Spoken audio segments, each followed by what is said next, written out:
Okay, so this object that I'm showing here now is one that I've had in my office for quite a number of years, and people would look at this and they would ask me, what's the story about this?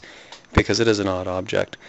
It is a portion of a pipe of an HVAC unit, and this goes back to the late 90s when I was living in my first house. It was a townhouse, and I was the Homeowners Association president, quite young at the time, and my colleague, who was, I believe, the secretary or the treasurer, at one meeting was just near her wit's end because the system we understood couldn't be worked on, couldn't be fixed, and even our past Homeowners Association president was a plumber by trade.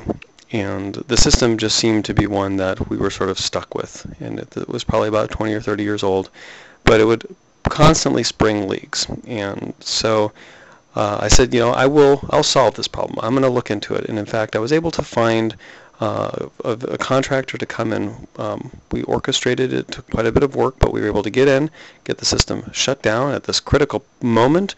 And everyone who had leaky pipes, we were able to cut those pipes out and replace them with new valves. And so this object is one that belonged to the unit from my colleague, the one who had just about lost it. And so I use this as a reminder for me when someone says impossible, someone says it can't be done, or sometimes where I feel like I'm in an impossible situation, I can look at that and say, you know what, impossible doesn't mean impossible.